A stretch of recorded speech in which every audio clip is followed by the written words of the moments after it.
Como é que vocês estão aí? Estão direitinho? Então, Devia ter que virar pra mim. O que a gente vai virar um pro outro?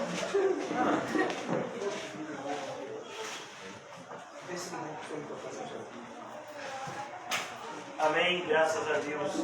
Amém. Amém, graças a Deus. Amém. Amém. Amém, graças a Deus. Graças a Deus. Amém. Amém, amém. Graças a Deus. Amém, graças a Deus. Amém. Amém, irmãos. Vamos abrir em Atos, capítulo 24. O título da nossa mensagem de hoje é O Servo e os seus acusadores. O servo e os seus acusadores. O servo e os seus acusadores. O apóstolo Paulo foi preso em Jerusalém injustamente.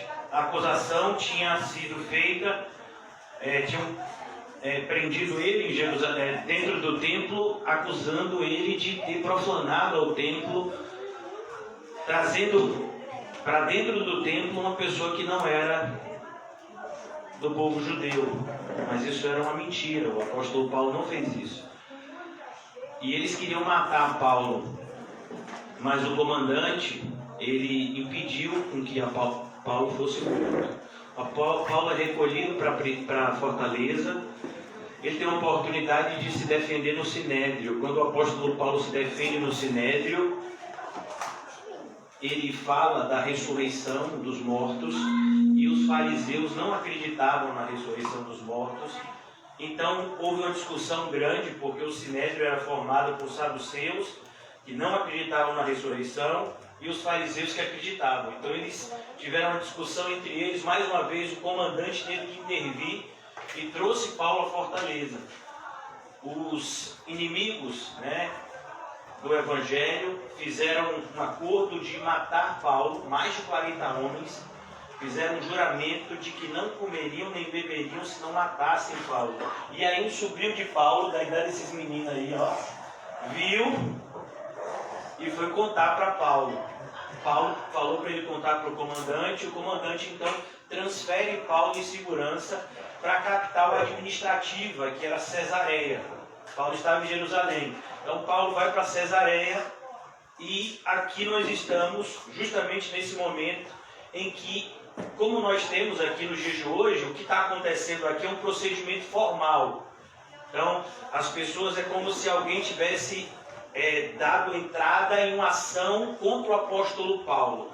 Como, por exemplo, vamos imaginar o irmão César ali, eu estou olhando para ele. O vizinho dele entra na justiça contra ele, diz que ele está atrapalhando a entrada dele. E aí o irmão César vai se defender na justiça. Não estou atrapalhando a entrada dele, não. Minha casa nem é tão colada assim da dele.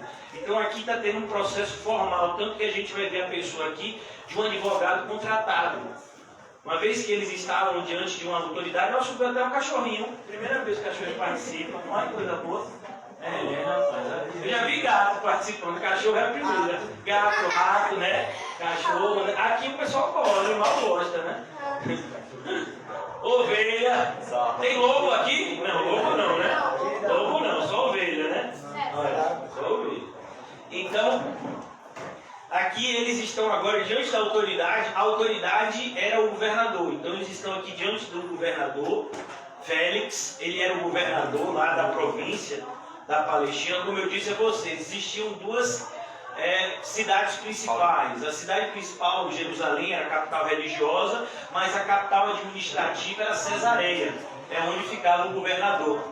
Então ele está lá diante de Félix, e agora chegam os acusadores do apóstolo Paulo, com um advogado contratado. A gente sabe até que ele é romano por conta do nome dele, é um nome romano, Tértulo, é um nome romano.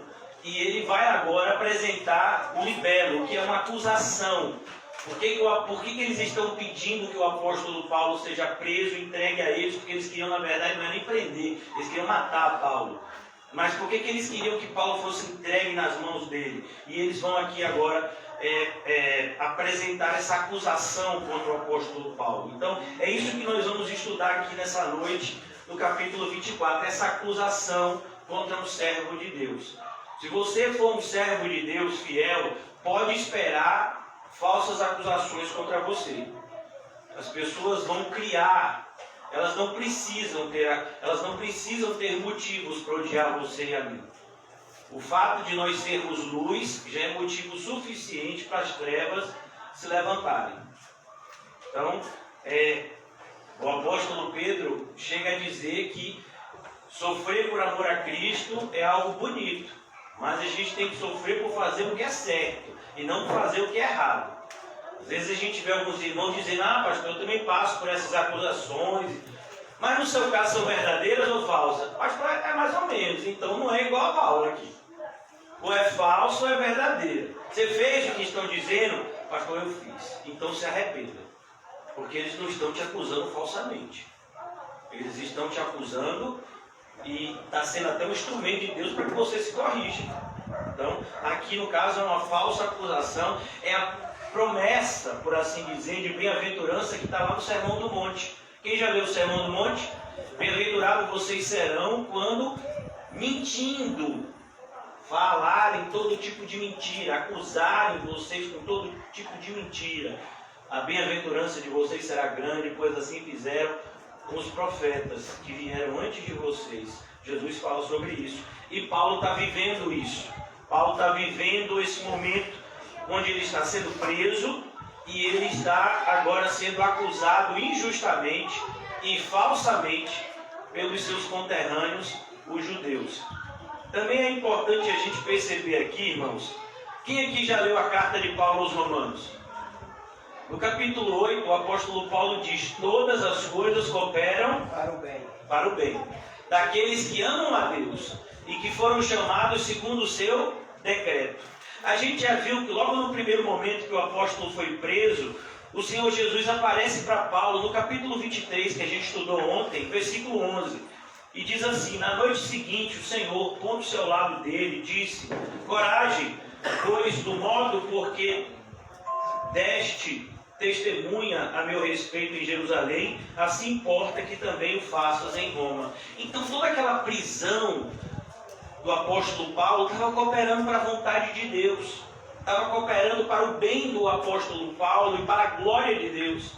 Aqui mais uma vez a gente vai ver algo que é um princípio que percorre toda a Bíblia. O mal que os perversos intentam contra você, cristão, Deus transforma em bem.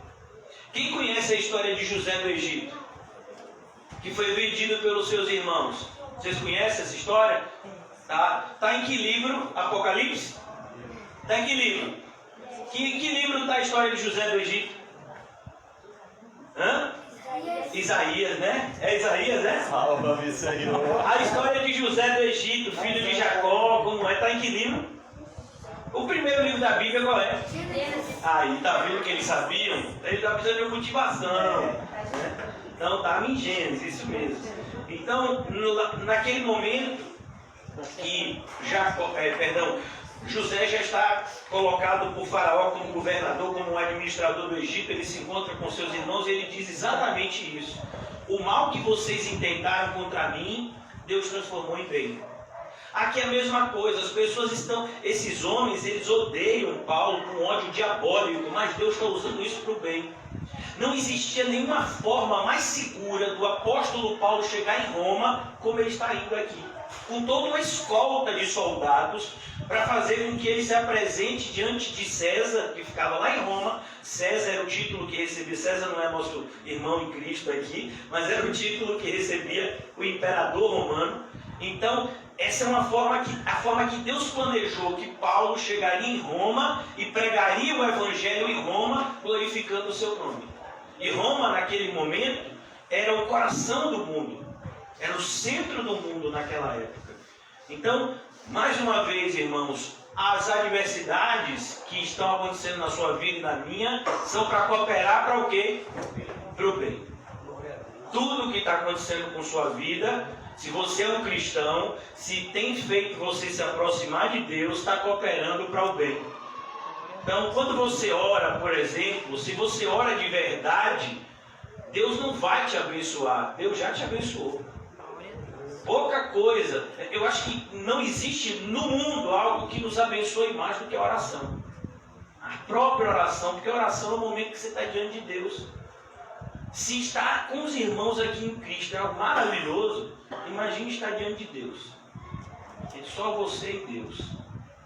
Então, oração é um momento abençoador, não é um momento que gera a bênção, porque a oração por si só já é uma bênção. Então, agora aqui no capítulo 24, todos estão preparados para saber essa história do apóstolo Paulo? Amém? 5 dias depois, é exatamente o mesmo prazo que os irmãos vão fazer a prova do Detran. 5 dias depois de terminarem as aulas teóricas, eles vão fazer a prova teórica. Não é isso mesmo? Tem 2 irmãos que estão se entreolhando aqui. E calmou o bichinho ajeitando óculos em espírito. Oh Deus, que eles passem de primeiro. Eles não queiram. Socorro, meu Pai. E vocês vão fazer a prova lá, né? Olha aí, tá vendo? 5 dias depois, desceu o sumo sacerdote Ananias com alguns anciãos e com certo orador. O que era um orador? Era uma pessoa que orava? É isso? O orador era o advogado, exatamente. E isso, era a pessoa que falava em público. Naquela época o processo não é como hoje, né? Que a gente escreve, a gente faz no computador. Para aqueles mais antigos como eu cheguei a pegar a época que o processo era feito em máquina de datilografia. Eu fiz curso de datilografia, né, quando eu era da idade de... Você sabe quantos anos? 13? Pronto, nessa idade mesmo eu fiz curso. Foi minhas férias. E eu tirei uma nota baixa, meu pai me botou para fazer curso de datilografia as férias inteiras. Graças a Deus. Então, esse orador aqui é essa pessoa contratada, porque como vocês estão vendo, isso é um processo formal. Paulo era um cidadão romano. Então, os judeus não podiam fazer o que queriam com Paulo. Olha a providência de Deus. Então, era necessário um julgamento formal. Vocês se lembram que Paulo falou sobre isso quando ele estava em Filipos? Por isso que eles ficaram com medo e pediram para o apóstolo Paulo ir embora, porque eles açoitaram o apóstolo Paulo sem ter tido antes o quê? Um processo formal. E agora aqui está tendo um processo formal. Paulo estava preso e está lá agora os acusadores, mas eles não sabiam como apresentar as acusações, então eles contrataram o quê? Um advogado, um orador, que apresentasse a acusação contra o apóstolo Paulo. Tão bom estudar a Bíblia, né? Chamado Tértulo, e a gente percebe aqui que ele era romano, por conta desse nome, esse é um nome romano, os quais apresentaram ao governador Libelo contra Paulo. O que é Libelo? É o marido da libélula? É, né? Porque você está com a Bíblia da NVI, né? Que a linguagem é mais fácil. Então é justamente essa peça de acusação. Acusação, rapaz, isso, rapaz. Aí está estudando a Bíblia, rapaz. E não precisa nem ficar com a Bíblia na mão. Ele leu antes de vir para cá. Foi ou não foi? Aí, meu, tá vendo? Só não pode mentir. Socorro. Vamos lá. Passou o Tértulo a acusá-lo, versículo 2. Sendo este chamado, passou o Tértulo a acusá-lo, dizendo: Excelentíssimo Félix, você vê até que é uma maneira dos advogados se dirigirem às autoridades até hoje. Se você for estudar, né, José, por exemplo, que é estudante de Direito, né, vai se formar daqui a algumas décadas, né, ele trancou a faculdade. Então você vai lá, excelentíssimo senhor, doutor, né? Então até hoje se usa essa terminologia. Excelentíssimo Félix, tendo nós, por teu intermédio, gozado de paz perene e também por teu providente cuidado, se terem feito notáveis reformas em benefício deste povo. O que é que esse advogado está fazendo? Está bajulando o governador. Porque ele quer o favor do governador, então ele está bajulando ele, né? Ele está adulando, está dizendo: oh, eu sei que você é o cara, você não está 10, e agora faça aí o que eu estou lhe pedindo, né? As crianças fazem muito isso com os pais, né? Você faz isso com seu pai, sua mãe? Oh, meu pai, eu te amo tanto. Minha mãe, você é tão boazinha, minha mãe. Hoje eu queria comer macarrão. Meu pai gosta de você, hoje eu queria uma boneca. Né? Então imagine, se as crianças fazem isso, porque isso faz parte da nossa natureza. A gente gosta de quem bajula a gente. E a gente sabe que as pessoas gostam de ser bajuladas. Nós, como cristãos, a gente aprendeu que o bajulador arma uma cilada. Nós, como cristãos, nós não bajulamos, nós falamos a verdade. Então, se o irmão faz algo certo, a gente motiva o irmão, a gente exorta o irmão a continuar fazendo aquilo que é certo e se alegra junto com ele. E se o irmão está fazendo algo de errado, a gente exorta, a gente corrige, mas o irmão vai ficar chateado. Mas isso é amor. Esse é o verdadeiro amor. Essa repreensão sincera, como diz no livro de Provérbios, é muito melhor do que o amor encoberto. Então aqui ele está fazendo o que todo ímpio faz. Ele está bajulando a autoridade porque ele quer o favor dessa autoridade. Sempre por toda parte, versículo 3, isto reconhecemos com toda a gratidão. Versículo 4, entretanto, para não te deter por longo tempo, rogo-te que de conformidade com a tua clemência nos atendas por um pouco, porque tendo nós verificado que este homem é uma peste. O que é uma pessoa que é uma peste? Me diga aí. Eu estou quietinho aí, vai ficar com a titia, ele é quietinho. Jesus. Mas foi ele que leu mais a Bíblia hoje. Mas eu vou continuar fazendo pergunta a você, viu? Preste atenção. Vou continuar perguntando, viu?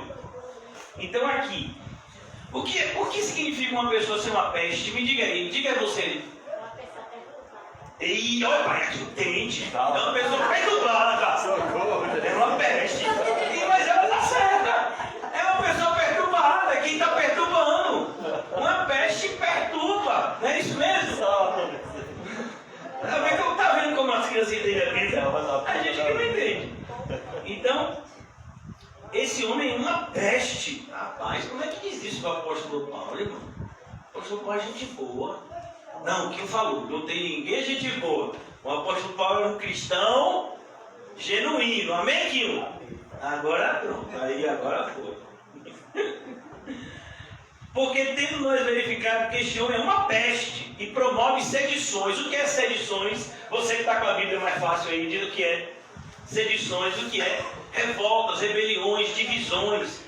Então, eles estavam acusando o apóstolo Paulo de ser uma pessoa revoltosa. O próprio comandante, né, que havia prendido Paulo, ele confundiu Paulo com o egípcio, que tinha feito uma revolução lá com 4.000 homens. O apóstolo Paulo não tem nada a ver com isso. Eu vim aqui pregar de Cristo. Então ele diz, ele é uma peste, ele promove sedições entre os judeus, espaços por todo o mundo. O apóstolo Paulo estava promovendo dissensão no mundo inteiro. Se lembra que a gente já ouviu, quando o apóstolo Paulo chegou em uma cidade, disseram, aquele que está transtornando o mundo chegou até nós. E agora os judeus estão usando dessa acusação, sendo também o principal agitador da seita dos nazarenos. Que seita é essa, irmão? Alguém sabe me dizer? O que é a seita dos nazarenos? Hein? É quem nasce em Nazaré? O que é ser nazareno? Vocês não sabem? É porque os cristãos eram conhecidos como nazarenos. Porque o salvador, ou líder dos cristãos, quem era? Jesus de Nazaré. Nós chamamos Jesus Cristo porque Jesus é o nosso Cristo. A palavra Cristo, né, não é o sobrenome de Jesus, mas é justamente o nome que mostra quem Jesus é. Jesus é o nosso Salvador, Ele é o Messias. A palavra Christus vem do hebraico Meshiach, que significa Messias, enviado, ungido, separado por Deus para uma missão específica. Esse é o nosso Jesus. Então, o homem Jesus, que foi criado em Nazaré, ele é o nosso Salvador. Se lembra em João capítulo 1 que a gente estudou? Natanael está lá, Filipe vai até ele e diz, olha, nós conhecemos o Messias. Natanael pergunta quem é? É Jesus de Nazaré. E como foi que Natanael disse? Pode sair alguma coisa boa de Nazaré? E agora, esse Jesus de Nazaré, que havia morrido, ressuscitou, ficou 40 dias dando provas indubitáveis de que ele de fato ressuscitou. Ele subiu diante dos olhos de 500 pessoas aos céus. Esse Jesus é quem Paulo prega. E não somente Paulo, mas os cristãos já haviam se multiplicado, o cristianismo já havia alcançado a Grécia, já havia alcançado a Ásia, as regiões, né, do Oriente, e aqui agora os judeus, eles estão mais uma vez dizendo, ele promove essa seita dos nazarenos, porque até aquele momento ainda se entendia que o cristianismo, ele era na verdade uma divisão do judaísmo, quando na verdade não é nenhuma divisão. O ser cristão é o verdadeiro povo de Deus. O povo de Deus não é o judeu histórico.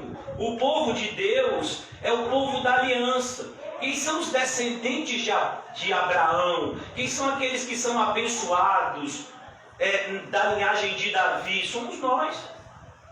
Nós que somos seguidores de Cristo. E não aqueles que têm qualquer tipo de linhagem, né, consanguínea. Então aqui eles acusam o apóstolo Paulo de ser um agitador e chamam a fé cristã de uma seita, a seita dos nazarenos. O propósito é diminuir. O propósito é justamente rebaixar a fé cristã, como se fosse nada. O qual também tentou profanar o templo. Olha a acusação.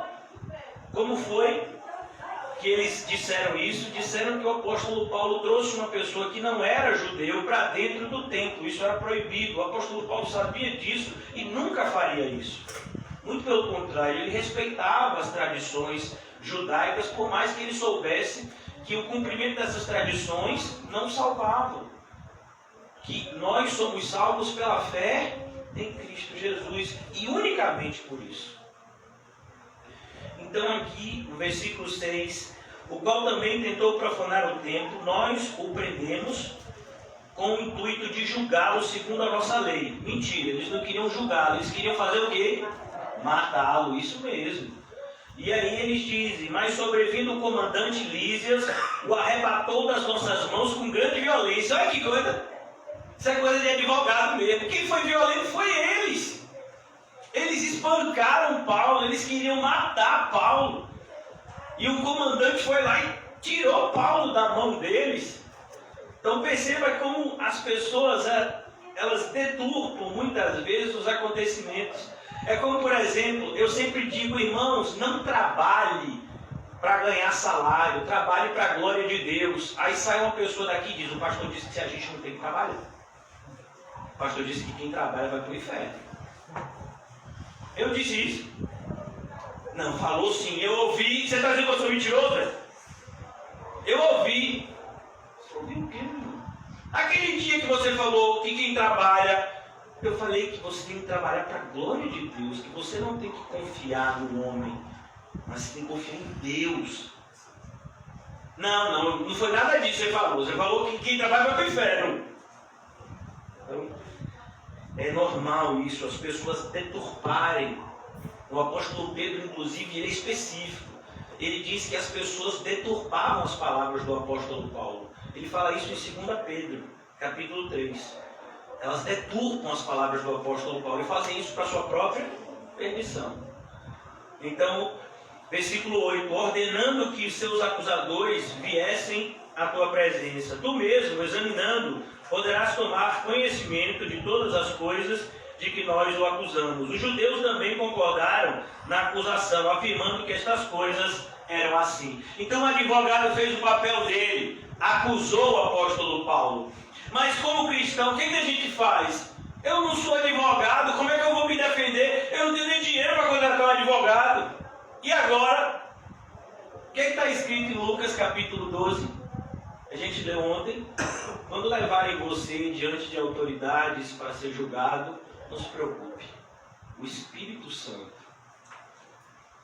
dará sabedoria a cada um de vocês, para que vocês falem o que tem que falar.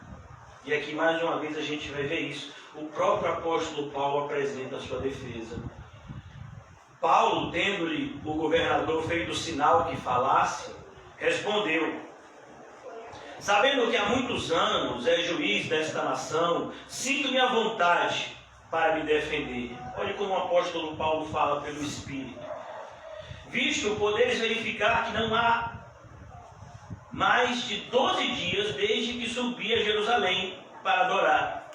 E não me acharam no templo discutindo com alguém, nem tampouco amotinando o povo. Ou seja, amotinando quer dizer instigando o povo à revolta, fosse nas sinagogas ou nas cidades. Nem te podem provar as acusações que agora fazem contra mim. Olha como o apóstolo Paulo tem essa sabedoria que vem da parte de Deus. Eles acusaram o apóstolo Paulo, não foi? Mas cadê a prova?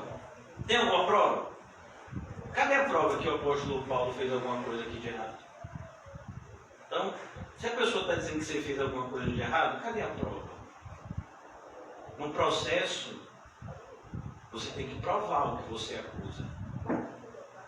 É como uma pessoa que diz, fulano bateu em meu carro. Aí fulano mostra a passagem. Mas nesse dia que ele está dizendo que eu bati no carro dele, eu estava em outro estado. Como é que ele está dizendo que eu fiz isso? Aí a pessoa... No caso de Estevão também pela mesma sabedoria. O que ele falou com o blasfêmio, foi aí. Exatamente. Eles fizeram juízo deles mesmo. Deles mesmo. No caso de Estevão, o propósito de Deus foi outro, glorificar por meio do martírio. Mas eles queriam fazer a mesma coisa com Estevão, né? Inclusive Paulo fala isso na primeira defesa dele no Sinédrio, que quando Estevão foi assassinado, ele estava lá, ele segurou a veste dessas pessoas, é isso mesmo. Só que aqui o propósito de Deus era outro. Você vê os propósitos, isso que o irmão César falou. Quando Pedro foi preso para ser morto, teve um apóstolo que foi morto antes, e foi Tiago. Aí você vê, um foi morto e o outro Deus livrou. Ele podia ter livrado os dois, mas ele quis que um fosse morto e que o outro fosse libertado. Por que Deus permite isso? Por quê? Porque a morte de um santo glorifica a Deus. Imagine você ver alguém morrendo por sua fé.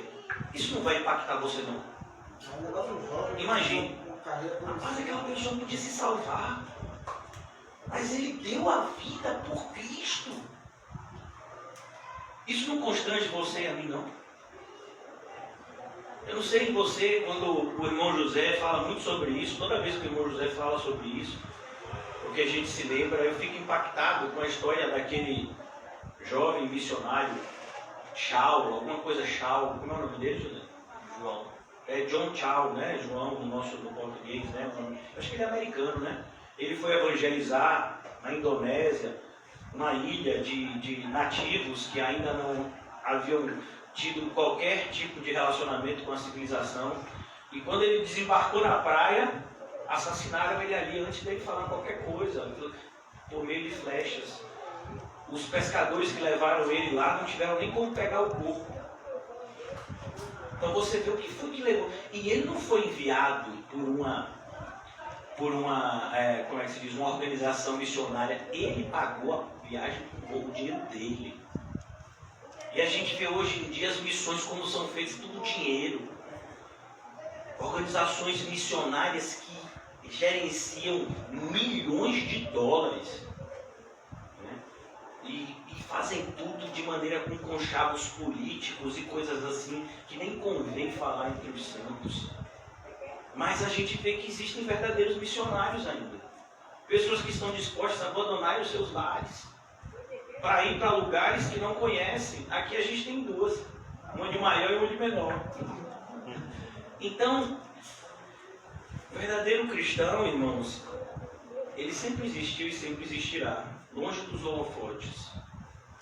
Então aqui o apóstolo Paulo está fazendo a sua defesa pelo Espírito, falando como convém, mostrando que aquelas pessoas não tinham motivo nenhum. Jesus não falou isso também? Jesus, quando foi preso, ele disse: vem cá, todos os dias eu estava no templo, por que vocês me prendem de noite? Se todos os dias eu estou no templo lá. Olha. E vocês estão me acusando de quê mesmo? Qual foi o mal que eu fiz? Jesus pergunta. Nenhum. Então aqui a gente vai ver a mesma coisa. As pessoas, quando acusam os cristãos, elas vão ter que fazer o quê? Vão ter que mentir. E aí o pecado delas só aumenta. Por isso que o título é O Servo e os seus acusadores. Eu espero que eu esteja diante de servos hoje, não de acusadores. Amém. Versículo 14. Porém confesso-te que, segundo o caminho, olha que coisa, a fé cristã até aquele momento era conhecido, né, mais como seita dos nazarenos ou a fé do caminho. Por que Jesus ensinava? O que Jesus disse que eu e você deveríamos ensinar, Rodolfinho? Entre pela porta estreita e percorra o caminho apertado. Quando você chegar lá no fim desse caminho, vai dar onde? No céu. Então, Jesus nos chama para seguir um caminho. Jesus não nos chama para mudar de religião. Jesus não nos chama para mudar de roupa, mas Ele nos chama para mudar de vida. Ser uma outra criatura. E Ele chega a dizer, não se pode colocar vinho novo em odres velhos. Você coloca um vinho novo em odres novos. Então essa necessidade de você e eu sermos uma nova criatura. Então por isso o caminho, você agora está seguindo o caminho, com C maiúsculo. O caminho que Jesus percorreu e abriu no seu sangue. O caminho que nos leva de volta, um caminho que estava fechado com serafins, com espada de fogo lá no Éden. Agora foi aberto com o sangue do Cordeiro. Então é o caminho. Paulo diz aqui, o caminho, com C maiúsculo. Porém confesso-te que segundo o caminho, aqui chamam seita. Perceba, Paulo diz, eles chamam seita, mas não é seita. É o caminho de salvação. Em 1 Coríntios ele diz, os judeus pedem sinais, os gregos buscam sabedoria, mas nós pregamos a Cristo e este crucificado, escândalo para alguns, loucura para outros, mas para nós que estamos sendo salvos é o quê? Poder de Deus. Esse é o caminho. Poder de Deus. É isso que Paulo fala com toda a autoridade.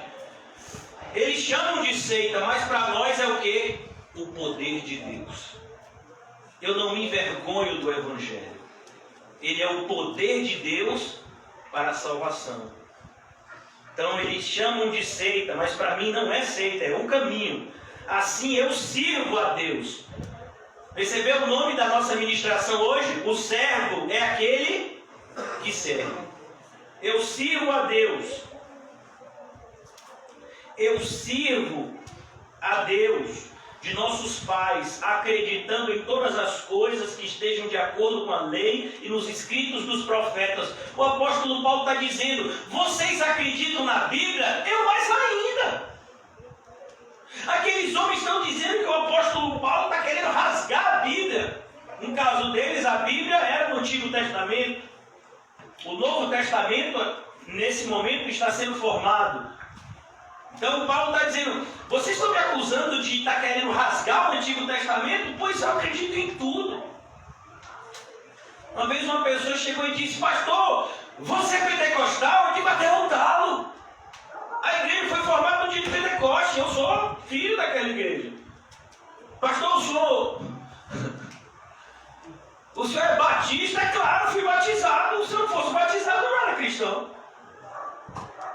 Mas é cá, pastor, então me confundi. Essa igreja é quê? É uma comunidade de cristãos. Não é uma denominação. Nenhuma denominação tem a verdade. Quem tem a verdade é a Bíblia. É a Bíblia que nós devemos seguir. Por isso que a gente às vezes fica assustado. A gente vê pessoas que gritam mais acerca dos costumes da denominação do que do que está escrito na Bíblia. Você fala, pode. É o caso dos fariseus. A acusação de Jesus era justamente essa. Vocês estão coando o mosquito e engolindo o camelo. Está certo isso, irmão? Coar um mosquito e engolir um camelo. Então, aqui o apóstolo Paulo está dizendo, vocês estão dizendo que eu sou blasfemo, que eu estou profanando o templo, pois eu honro o templo mais do que vocês. Vocês estão dizendo que eu estou querendo acabar com a lei de Moisés, eu estou querendo ensinar ela com verdade, porque foi isso que Cristo fez. Então, a importância de ler a Bíblia, irmãos. Ele diz, eu estou em tudo, eu sigo tudo que esteja de acordo com a lei e os escritos dos profetas, tendo esperança em Deus, como também estes têm, de que haverá ressurreição, tanto de justos como de injustos. Olha. Por isso, também me esforço, por ter sempre consciência pura diante de Deus e dos homens. E aí, irmãos, a nossa consciência, como é que está? Como é que está a sua consciência? Está obedecendo papai e mamãe? E aí, tá vendo? A consciência já está funcionando, ela fez assim, ó. Mas a partir de hoje vai ser assim, né? Isso aí, tá vendo aí, ó? Aí. Uma consciência. Como é que está a sua consciência? A sua consciência está te acusando, está suja, a hora de limpar agora. Senhor, me perdoa. Todo aquele que confessa. E você, está obedecendo? Sua consciência não te acusa em nada. Glutonaria, nada. Amém. Socorro, Jesus. Então você está bem. E você que está baixando o rosto aí, está bem também? É que as ovelhas daqui estão sumindo, estão fugindo do aprisco. O pastor vai ter que resgatar. Brincadeira. Vamos lá. Então ele diz, eu tenho uma consciência pura diante de Deus e dos homens. Olha como é importante, irmãos. O que faz a gente ter um sono tranquilo é a nossa consciência pura. Não é o travesseiro, por mais que, né? O travesseiro bom. Ô pastor, diz aí que o travesseiro ajuda também, né? Não, meu irmão, sua consciência. Glória. Você pode estar dormindo no travesseiro de 10 milhões. Se você tem a consciência te acusando, glória a Deus. Imagine você sabendo que um dia você vai ter que prestar conta daquilo que você sabe que homem nenhum viu. Mas Deus viu. E aí, com certeza. Vocês se lembram do primeiro assassinato? Qual foi o primeiro assassinato do mundo? O de Tiago. Tiago nem existia. O primeiro assassinato da história. Lá no começo tinham 2 irmãos. Quem eram os filhos de Adão e Eva? Caim e Abel. Foi. E quem foi que matou quem? Caim matou Abel. E isso foi o primeiro assassinato. Essas ovelhinhas entendem. Quem foi que matou? Não foi? Ali ele já sabia, só que ele só não vou chutar, que eu estou para ele. Então Caim matou Abel. Foi o primeiro assassinato. E aí o Senhor veio até Caim. Imagina, o próprio Deus, não teve intermediário, não veio o profeta não, foi o próprio Deus. Deus veio até Caim e disse, Caim, cadê seu irmão? Ó, o que Deus está fazendo com Caim? Está dando a oportunidade dele se arrepender. E aí, Caim, cadê seu irmão? Caim devia ter... Eu matei, Deus. O Senhor disse que era para eu fazer as coisas certas, que o pecado estava na minha porta, mas eu não me aguentei, eu pequei, Senhor, me perdoa. O que Deus faria? Perdoaria. Todo aquele que confessa e deixa, alcança misericórdia. Mas foi isso que Caim fez? Não, Caim disse, cara, pai, você acha que eu vou tomar conta de meu irmão? Imagina querendo enganar Deus. Ele escondeu o corpo do seu irmão, achando que Deus não tinha visto. Já imaginou? Você acha que existe alguma coisa que você faz que Deus não vê? Crianças, quando você fizer alguma coisa escondida de papai e mamãe, olha o papai do céu, tá vendo? E papai e mamãe, ó, tem um poder, uma autoridade, mas é inferior ao papai do céu. Por isso, antes de fazer qualquer coisa de errado, viu, pode ir para cima. O papai do céu está colhendo. O que foi? Quem é isso? Por que sempre eu? Oh, por que será? Por que você está sem a camisa da ovelha? Ah, tá lá. Bichinho. Foi quando o lobo foi pegar ele saiu correndo, sujou a lã. Aí foi lavar a lã. Então, irmãos, a gente tem que ter a consciência pura diante de Deus e dos homens. Depois de anos, vim trazer esmolas à minha nação. O que é trazer esmolas? É dar uma moeda? Não. Qualquer donativo, qualquer ajuda que você dá ao seu semelhante, a Bíblia chama de esmola. E todos vocês que já estudaram a Bíblia sabem que Paulo trouxe uma quantidade significativa. Paulo saiu recolhendo ofertas em várias igrejas quando ele estava vindo para Jerusalém com o propósito de ajudar os cristãos que estavam lá sofrendo com uma seca, uma estiagem que estava tendo aqui nessa região. Então, ele veio trazer ajuda Essa é a ideia da palavra esmola, ajuda a minha nação e também fazer oferendas. E foi nesta prática que alguns judeus da Ásia me encontraram, já purificado no templo, sem ajuntamento e sem tumulto, os quais deviam comparecer diante de ti e me acusar, se tivessem alguma coisa contra mim. Olha como Paulo fala. Oh, cadê as pessoas que me prenderam não estão aqui? Versículo 20. Ou estes mesmos digam que iniquidade acharam em mim por ocasião do meu comparecimento perante o Sinédrio, salvo pelas palavras que clamei, estando entre eles. Hoje eu sou julgado por vós acerca da ressurreição dos mortos. Mais uma vez. Irmãos, a gente não entende o significado desse termo como a gente deveria. Ressurreição dos mortos traz consigo princípios que o próprio apóstolo Paulo vai falar mais adiante. Ressurreição dos mortos, ele fala a respeito de justiça, de domínio próprio e de juízo vindouro. Na ressurreição dos mortos, todos estarão diante de Deus. Todos. Justos e injustos comparecerão diante de Deus, prestando conta das suas ações e omissões. Isso é a ressurreição dos mortos. A ressurreição dos mortos não fala só de salvação, fala de condenação também. É por isso que os saduceus se levantavam contra isso. Eles não acreditavam que ia haver qualquer tipo de juízo nesse sentido. Versículo 22. Então Félix, conhecendo mais acuradamente as coisas por respeito ao caminho, adiou a causa, dizendo: quando descer o comandante Lísias. Quem é o comandante Lísias? Quem é? Cláudio Lísias, o que prendeu Paulo lá em Jerusalém, que enviou ele em segurança até o governador Félix. Então aqui, quando Lísias vier, tomarei inteiro conhecimento do vosso caso. E mandou ao centurião que conservasse Paulo detido, tratando com indulgência. O que é indulgência, irmãos? Tratando Paulo com humanidade.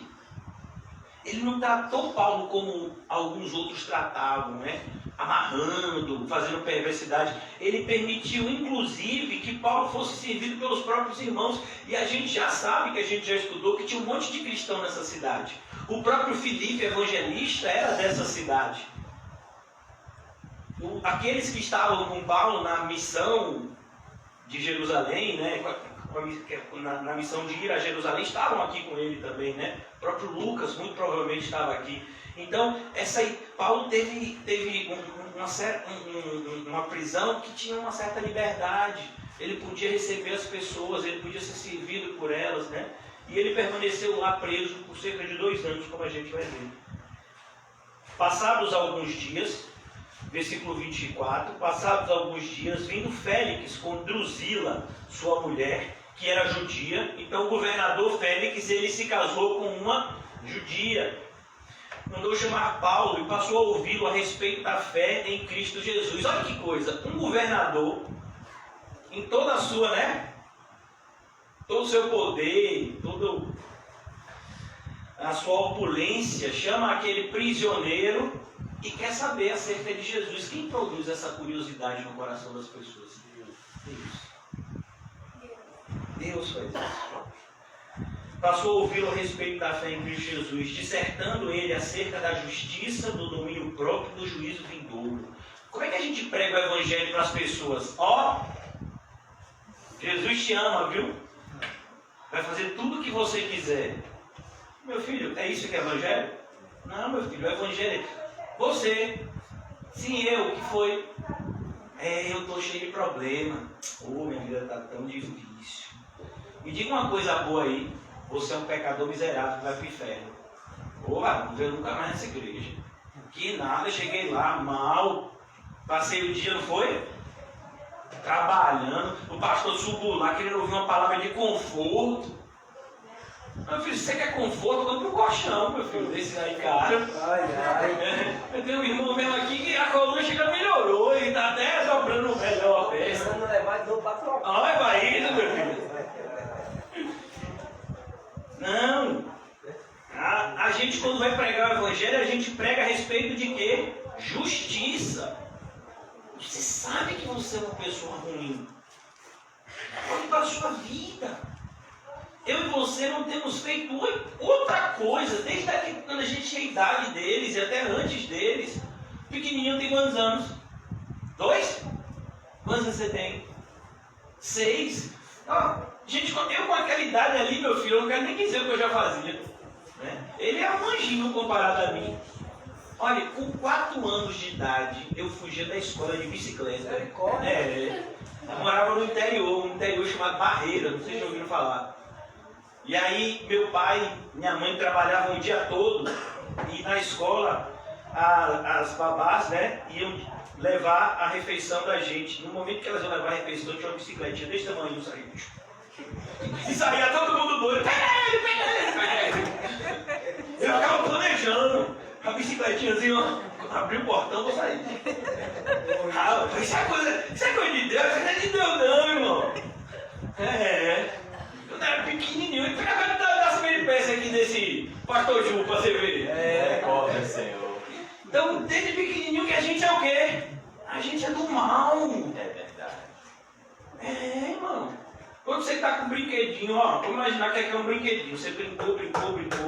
Aí você é uma criança, você bota aquele brinquedinho que você já enjoou de brincar. Aí vem outra criança e diz, vou brincar com você. Não, esse brinquedinho é meu. Assim. Mas você não está brincando mais. Dei pro coleguinha, não, é meu. Mas você não quer brincar, mas é meu. Que é isso, irmãos? É egoísmo. A gente já nasce assim. A maldade está no DNA do ser humano. Por isso que a gente tem que olhar para a pessoa e dizer, uma hora você vai ter que prestar conta disso. A justiça. Está lá tudo escrito, que você fez, que você deixou de fazer.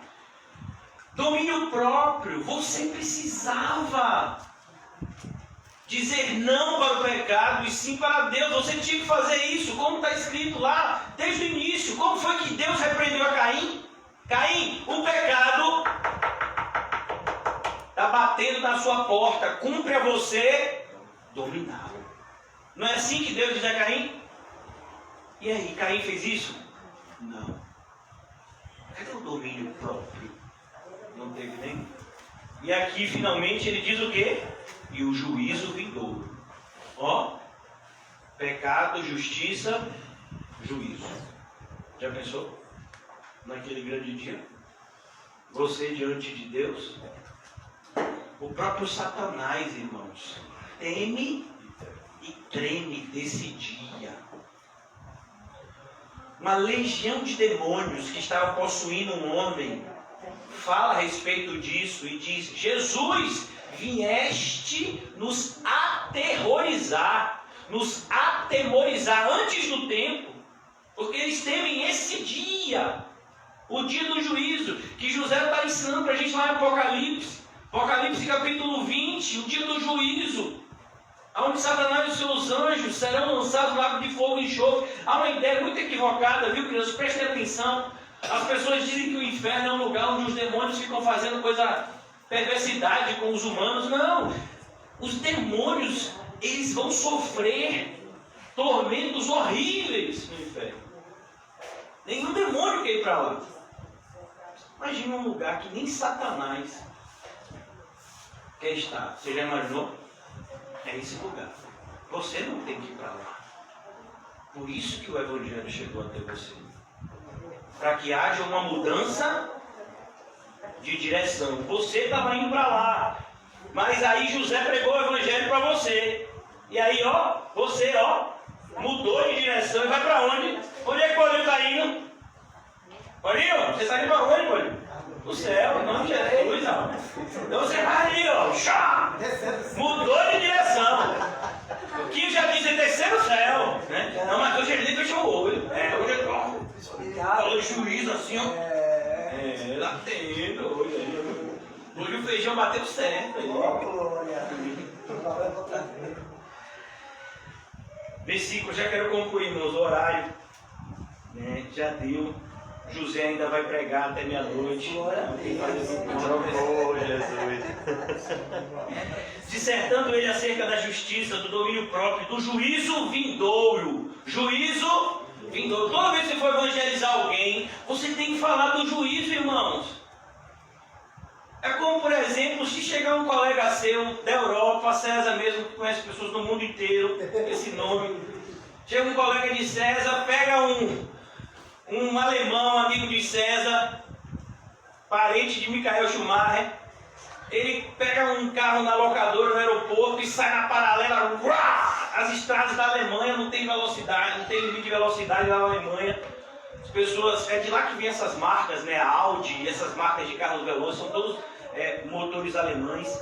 E a pessoa pega um carro desse e sai na paralela. Aí ele diz, rapaz, chega passando, sério, a pessoa aqui entrou educado, tiraram várias fotos de mim, como é que eu posso pegar essas fotos? Aí César diz assim, mas que foto foi essa? Eu passei com um carro assim, só via os flashes. Aí César diz, rapaz, eu vi o que você fez. Eu digo, nada, eu peguei o carro e vim o mais rápido possível para o endereço que você me deu. Mas César, você não me falou que o limite é 80, rapaz. Nem deu tempo, assim. Você não me falou, César, que o limite era 80, rapaz. Eu vim a 100, 120. Tá vendo? E agora o filho bolso?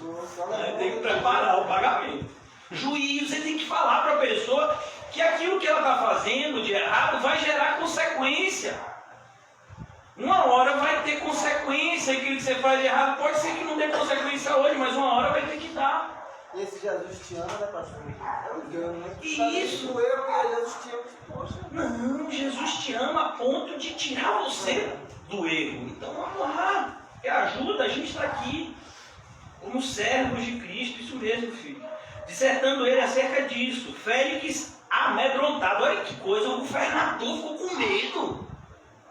Porque, irmão, quando uma pessoa prega o evangelho, ele parece um doido mesmo. Né? Hoje já muda. Que é isso, é o Espírito Santo. A pessoa fica, rapaz, esse camarada deve ser verdade o que ele está falando, porque ele acredita. Assim que a gente prega o evangelho, irmãos, nessa certeza. Félix ficou amedrontado. Ele ficou com medo. Imagina um governador romano, um poder para fazer um monte de coisa. Ficou com medo do que Paulo falou. Porque o evangelho produz isso, irmãos. O próprio apóstolo Paulo, sabendo disso, ele escreve aos Coríntios e diz, nós exalamos um aroma. Aqui a gente tem um perfumista. Né? Antigamente as pessoas que faziam, ele entendeu agora. Antigamente as pessoas faziam perfume e se chamavam de alquimista, né? Eles mexiam com esse negócio de aromas assim. Então a gente exala um perfume. Quando a gente passa pelo mundo, pastor, você está falando isso porque o desodorante venceu? Não, irmão. Estou falando isso porque tem dois cheiros: cheiro de vida e cheiro de morte. A mesma pessoa, ela exala dois cheiros para quem está ao redor. Se você for uma pessoa que crê no Evangelho, é vida.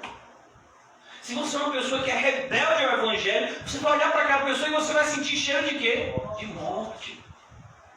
É aquilo, é isso que ele está sentindo. Por isso que ele ficou com medo. Ele sentiu o cheiro de quê? De morte. O Evangelho estava sendo pregado, então o aroma que estava ali para ele era o quê? De morte. Por isso ele diz, por agora podes retirar-te. E quando eu tiver vagar, chamar-te-ei. O que ele está dizendo? Deus me livre desse homem. Nunca mais chamo ele. Tu é doido? Você viu o que ele falou? Aonde, varão? Deus é bom. Olha, eu sei que Deus é bom e você não é. E agora? Versículo 26. Esperando também, ao mesmo tempo, que Paulo lhe desse dinheiro. O que ele esperava? Suborno. Às vezes a pessoa diz, olha aquela igreja, né? A gente está tentando tirar o CNPJ há quase um ano, vai fazer aniversário. Eu vou ver esse dia. Por que você acha que o CNPJ da igreja não saiu? Pois está aqui. Tem gente que está esperando o quê? Receber dinheiro. Porque o pessoal que é descristo está escondendo o jogo. Ele deve estar tudo cheio de dinheiro. Né? Porque tem gente que pensa isso. Meu pai disse assim, não, mas eles não são como aquelas igrejas, não. Ainda não tem dinheiro, não. Ainda? Não, a pessoa de lá disse assim, mas vai ter. Mas vai ter, profetizou, não foi? O contador disse, vai ter. Vai ter, tem que ter. Eu disse, salva-me. Então, irmãos, o mundo pensa o que dos evangélicos hoje em dia? Que eles só estão atrás de dinheiro. A ponto de ter uma reportagem, alguns anos atrás, dizendo pequenas igrejas, grandes negócios. Teve, agora nessa eleição, o pastor que ganhou dinheiro vendendo voto. Toda eleição tem isso. Então, aqui as pessoas continuam por quê? Porque, irmãos, por que você acha, por exemplo, agora, recentemente, teve eleição para ser presidente de um time de futebol? Por que uma pessoa quer ser presidente de um time de futebol? Me diga aí, o que ela vai ganhar? Porque, teoricamente, por que uma pessoa quer ser presidente? Você sabia que o salário de presidente do Brasil é baixo? Mas a pessoa vai viver daquele salário, uma pessoa vai fazer um monte de outra coisa naquele cargo e vai ficar milionário. Porque se ele só ganhasse aquele salário, ele ia sair do cargo mais pobre do que ele entrou. Foi o que Paulo fez. Paulo entrou no evangelho de um jeito e saiu sem nada. Paulo era de uma boa família, irmãos. Você é cidadão romano? Sou. Com direito de nascimento. Ó. Mas qualquer pessoa de uma família nobre que tem esse direito. Fariseu. Paulo estudou aos pés de Gamaliel, sendo que ele era de uma cidade lá de Tarso. Como foi que ele teve dinheiro para estudar em Jerusalém? E agora ele é o quê? Um pobre, idoso, que não tem muitas vezes condições de comprar seu alimento. Os irmãos é que ajudam ele. Mas hoje em dia é assim que as pessoas procuram viver? Como pastores? Não, hoje em dia, meu filho, se a pessoa souber que você é pastor, escolhe até a carteira.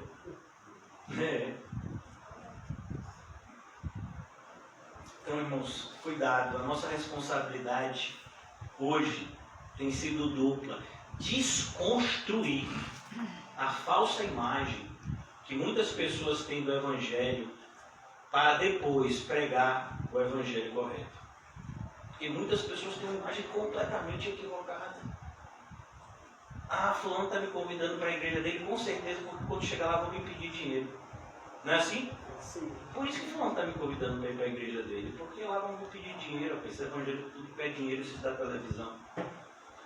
E aqui, quando esse governador Félix percebeu que o apóstolo Paulo tinha uma série de irmãos que iam visitar constantemente, que serviam ele, levavam comida. Ontem mesmo eu comi um peixinho assim delicioso que uma irmã me deu. Eu quase esqueci 2 vezes. Eu botei ele, a irmã me deu no começo do culto. Eu guardei ele no armário lá no fundo. Aí, Eu já peguei. Paulinho foi, eu acho que você ia botar alguma coisa em cima, não foi? Ele deu esse negócio aqui no pastor. Aí o Paulinho me deu. Aí eu esqueci em cima da cadeira, quando eu já estou no carro. O Fábio chegou, ó pastor! Eu digo, aquele peixe tinha que ser meu, né? Eu já sabia que eu peguei de novo. que eu precisava comer aquele negócio. Né? Glória. Então, a irmã Massinha fez uma raia que Rodolfinho pegou com um dente. A raia estava passando, o Rodolfinho pegou, cortou ela. Disse, ó pastor, toma um pedaço aqui. A irmã Massinha fez com a delícia. Glória a Deus. Então, irmãos, as pessoas viam, o governador via que o apóstolo Paulo tinha uma série de irmãos que amavam ele, que cuidavam dele. Rapaz, esse camarada deve ter dinheiro. Quem já assistiu Paulo, Apóstolo de Cristo, aquele filme, né? O prefeito da prisão disse, rapaz, você deve ter muito dinheiro, muita terra, né? Porque tem um monte de gente assim que segue o que você prega. Porque Paulo era conhecido como, até os judeus falam aqui, né? Como líder da seita. Então, esse camarada deve ter dinheiro. Paulo tinha nenhum de réis. E aí, Paulo, sacode ele, sacode! Não cai nem 50 centavos. É como a pessoa chegar para José e dizer, passa tudo! José diz, Isaías 9,6. O viver é Cristo, o morrer é lucro. Né? Então, o que a gente tem é o quê? Cristo. Tomara que chegue esse momento, irmãos, onde o nosso tesouro esteja no céu. Ele vai estar bem guardado. Não ajunteis para vocês tesouro aqui na terra. Ajunteis tesouro no céu. Por 2 anos, versículo 26 ainda, esperando também ao mesmo tempo que Paulo lhe desse dinheiro. A ideia aqui era que Paulo subornasse ele para ser solto. Ele esperava isso. Conversava com ele, mas ele conversava querendo dar uma vergonha. E aí, como é, Paulo? Você quer rir? E aí? Faz também rir, né? Não tem gente que fala assim? Rapaz, seu carro aqui tá com a lâmpada aí que não tá muito bonita. E aí, como é? E aí, como é? Bonito, né? Cadê aquele da cerveja? Da cervejinha. Eu sou contra álcool. Bebida alcoólica. Não, irmãos, a gente não adere a esse tipo de coisa. Uma vez uma pessoa chegou para mim: não, rapaz, mas se a gente der tantos reais, anda rapidinho. Ô, meu filho, eu sei, não é o dinheiro, é a maldição por meio dessa ação que vai trazer. Podia ser 5 reais, mas a gente é cristão, não pode. E não pode fazer isso. Quando aquele paralítico pergunta a Pedro se Pedro tinha dinheiro para dar para ele, e João, ele diz: eu não tenho nem ouro nem prata, o que eu tenho eu te dou. Então aqui, versículo 27, Paulo ficou preso 2 anos. Se ele tivesse dado dinheiro, ele estaria o quê? Solto. Não tinha por que ele estar preso.